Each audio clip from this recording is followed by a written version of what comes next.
ప్రియమైన వెలిగింపు శ్రోతలకు యేసు ప్రభు నామములో శుభాలు తెలియజేసుకుంటూ ప్రార్థన చేసుకుని దేవుని యొక్క వాక్యాన్ని విందాం. కృప కలిగిన తండ్రి, దయగలిగిన మా దేవ, మరొక తరుణం మీ మాటలు వినడానికి మా జీవితాల్లో మీరు అనుగ్రహించిన నూతనమైన దినాన్ని బట్టి మీకు వందనాలు చెల్లిస్తా ఉన్నాను. దేవా, మా జీవితాన్ని ప్రతి క్షణం భద్రపరుస్తూ, మా జీవితాన్ని సరిచేస్తూ, సంరక్షిస్తూ, పోషిస్తూ, ఆదరిస్తూ ముందుకు నడిపిస్తున్న విధానం కొరకు నీకు వందనాలు చెల్లిస్తా ఉన్నాను.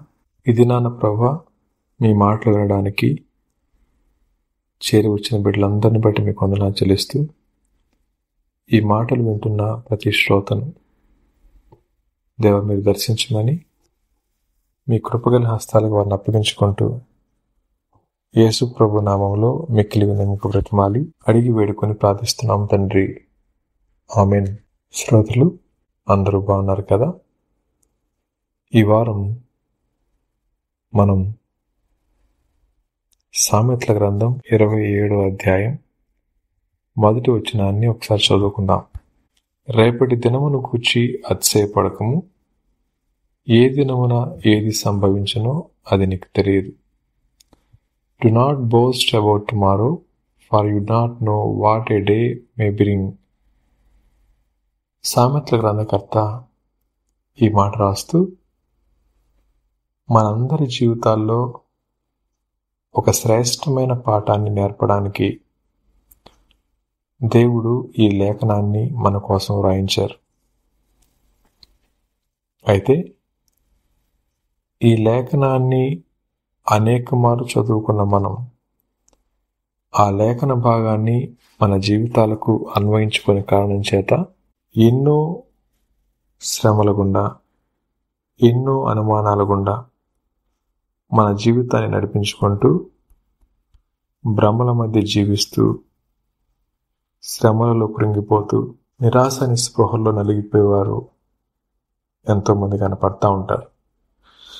మీరు ఈ వాక్యాన్ని తరచి చూస్తే ఒక శ్రేష్టమైన పాఠం మీకు కనబడతా ఉంది. రేపటి దినాన్ని గురించి అతిశయపడకండి అనే మాట. మరి ఏం చేయాలా?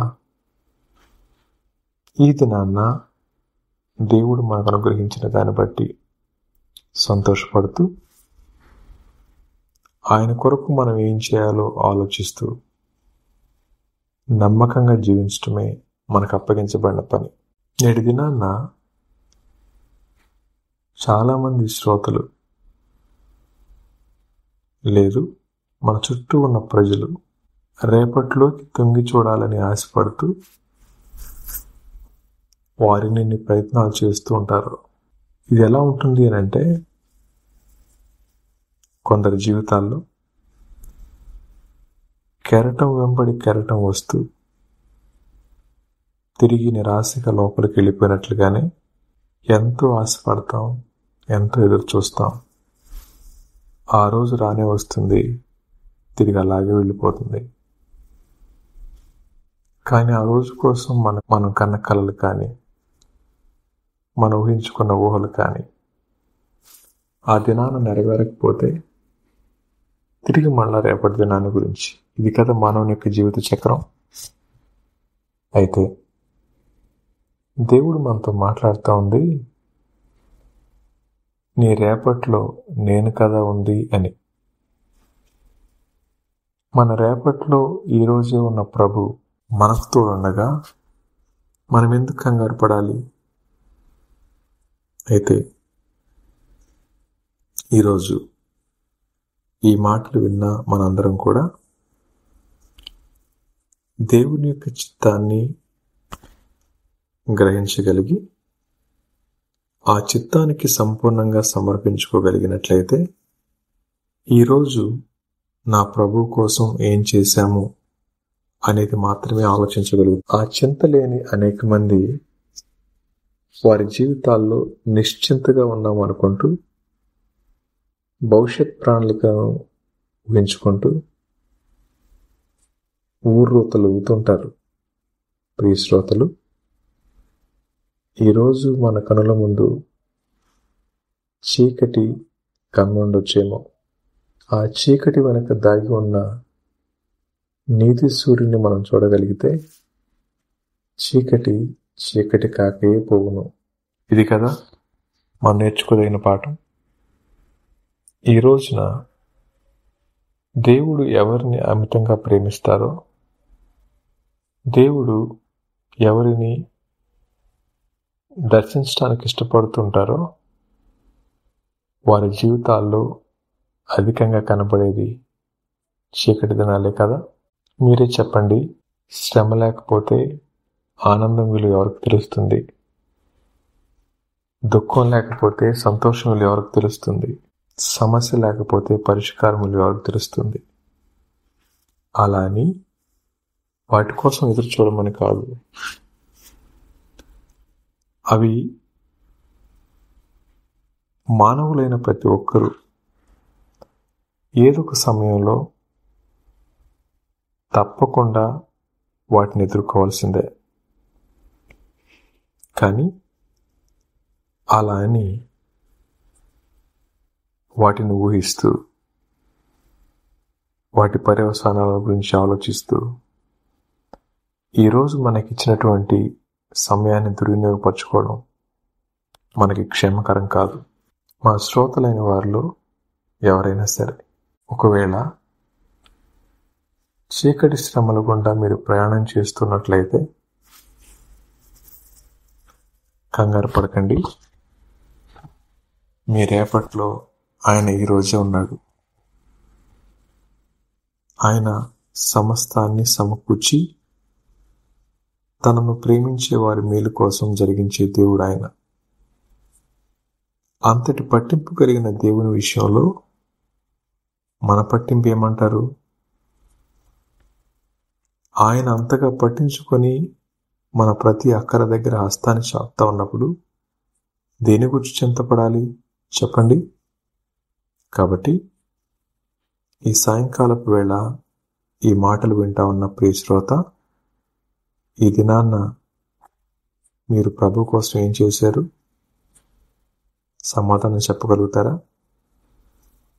ఆయన మీకోసం ఏం చేశారో చెప్పనా? ఈరోజు మిమ్మల్ని నిద్ర లేపారు, ఆరోగ్యం ఇచ్చారు, ఆహారం ఇచ్చారు, అవకాశం ఇచ్చారు, ఆశ కల్పించారు, ఆందోళన తొలగించారు.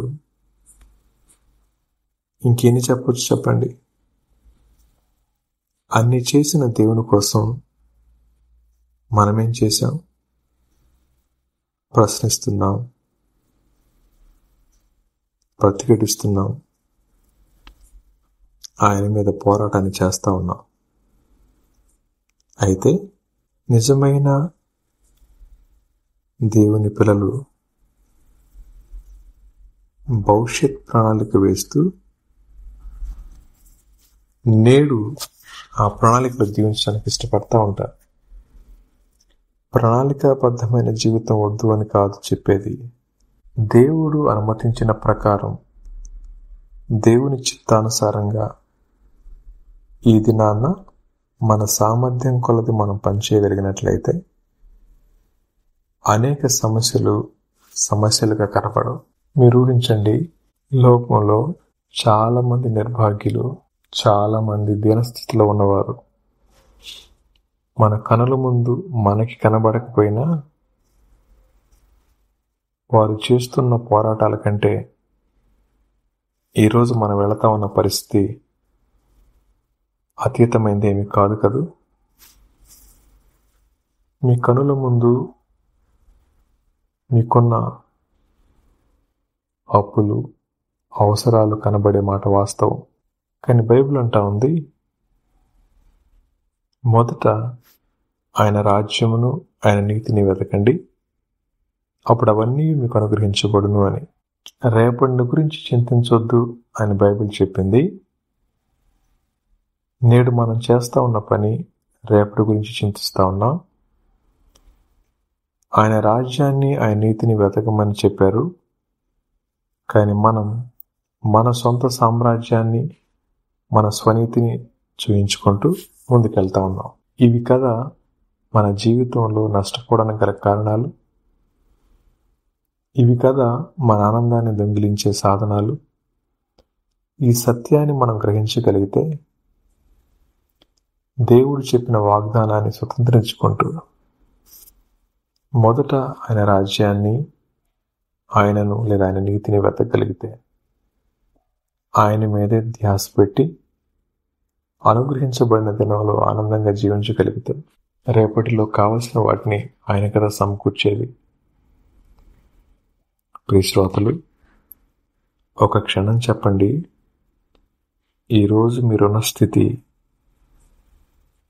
1 సంవత్సరం క్రితం మీరు ఊహించిందేనా? ఈరోజు మీరు అనుభవిస్తూ ఉన్న ఆనందం కానీ దుఃఖం కానీ మీ జీవితంలో ఊహించేదేనా? ఈరోజు మీరు అనుభవిస్తూ ఉన్న మరి ఏదైనా కానీ ఇంతకు ముందు ఊహించింది కాదు కదా. కారణం ఏమంటే, మనిషి ఎప్పుడు క్షేమాన్ని, సంతోషాన్ని, సౌఖ్యాన్ని, సుఖాన్ని ఇలా పర్యాయ పదాలను చెప్పుకుంటూ వెళ్ళినా వాటి కోసమే పరితపిస్తూ ఉంటాడు. కానీ బైబిల్ అంటా ఉంది, దేవుని చిత్తం మీరు గ్రహించాలి అని. ఈ మాటలు వింటా ఉన్నా నా ప్రియ శ్రోతలారా, ఈ 3 విషయాలు గుర్తుపెట్టుకుందాం. మొదటిగా, మన రేపట్లో ఆయన ఉన్నారు. రెండవదిగా, ఈరోజు ఆయన కోసం మనం ఏం చేసామో ఆలోచించాలి. మూడవదిగా, ఆయన చిత్తాన్ని, ఆయన రాజ్యాన్ని వెతకాలి. ఈ 3 అంతల పని ఎవరైతే చేయగలుగుతూ ఉంటారో వారు రేపటి గురించి అతిశయపడరు, అలా అని కృంగిపోరు. కారణం ఏంటంటే, వారికి భరోసా ఇచ్చింది ఒక మామూలు మనిషి కాదు. వారిని స్థిరపరచడానికి భరోసా ఇచ్చింది స్వయాన సృష్టికర్త అయిన ప్రభు. ప్రియ శ్రోతలు, మన అవసరత ఆయన ఆధిక్యతగా ఎంచుకొని దాన్ని తీరుస్తాను అని వాగ్దానం చేస్తున్నప్పుడు ఎందుకు చింతపడాలి చెప్పండి? ఎందుకు రేపేమవుతుందని ఆందోళన పడాలి చెప్పండి? కారణం ఏమంటే, ఆయన ఇస్తా ఉన్న భరోసా మీద మనకు నమ్మకం లేకపోవడమే. ఎన్నిసార్లు ఆయన్ని కించపరుస్తూ, అపనమ్మిక వలన అవహేళన చేస్తూ ఎన్నిటిని మనం కోల్పోతూ వస్తున్నామో మీకు తెలుసా? బైబిల్ చెప్తా ఉంది, ఒక తండ్రి తనను కాపాడినట్లు, తల్లి ఆదరించినట్లు నేను వారి బాధ్యత తీసుకుంటాను అని దేవుడు మనందరి విషయంలో మాట్లాడుతూ ఉంటే ఎందుకు మనం చింతపడాలి చెప్పండి?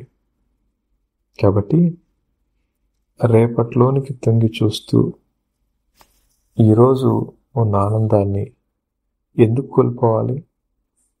ఈరోజు ఆయన చెప్పిన ఆ పనులను చేసుకుంటూ, ఆయన చిత్తాన్ని గ్రహిస్తూ, ఆయన రాజ్యాన్ని వెతుకుతూ, ఆయన మీద ఆనుకొని ఆయన కోసం జీవించగలగటం గొప్ప భాగ్యం కదూ. శ్రోతలు, మర్చిపోకండి, మన రేపట్లో ఆయన ఈరోజే ఉన్నారు. మనకు కావలసిన వాటిని ఆయన సమకూరుస్తూనే ఉన్నారు. చీకట్లో ఆయన యందు విశ్వాసం ఉంచగలిగితే వెలుగులో ఆయన ఇచ్చే ఆనందాన్ని పొందుకోగలుగుతాం. అటువంటి కృప దేవుడు మనందరికీ దయచేయునుగాక. తిరిగి మరొక వారం మళ్ళా కలుసుకునే పర్యంతం దేవుడు మనందరికీ తోడుగా ఉండునుగాక. ఆమేన్.